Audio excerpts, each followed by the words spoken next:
বন্ধুরা, তো আজকে আমরা ফ্রেঞ্চ ফ্রাইজ বানাবো। তো এর জন্য আমরা আলু নিয়ে নিয়েছি।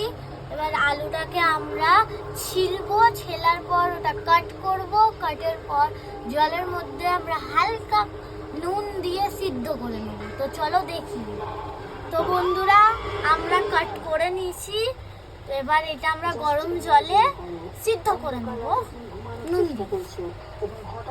হ্যালো বন্ধুরা, তো এবার আমরা এটা গরম করে নিচ্ছি। এবার আমরা তেল গরম করেছি। এবার এইটা তেলের মধ্যে আমরা দেবো।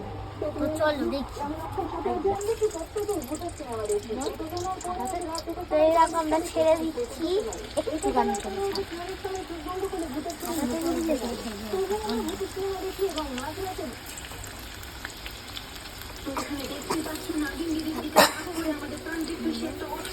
এবার এটা আমরা নাড়ি দেবো।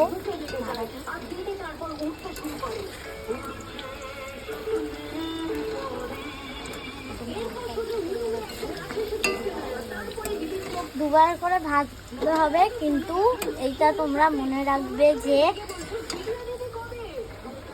গরম তেল থেকে তোলার পর টিস্যু পেপার আবার কোনো শুকনো কাপড়ের মধ্যে এটাকে ছাকিয়ে নিতে হবে।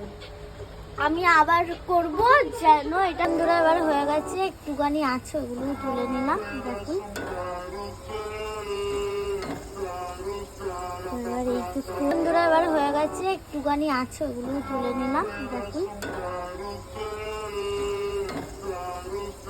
এবার এইটুকু। দেখো বন্ধুরা, আমাদের হয়ে গেছে। এবার খাবো।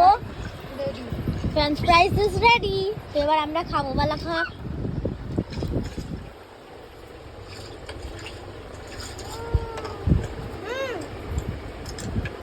Tata tata. অনেক খাবো। টাটা টাটা বন্ধু।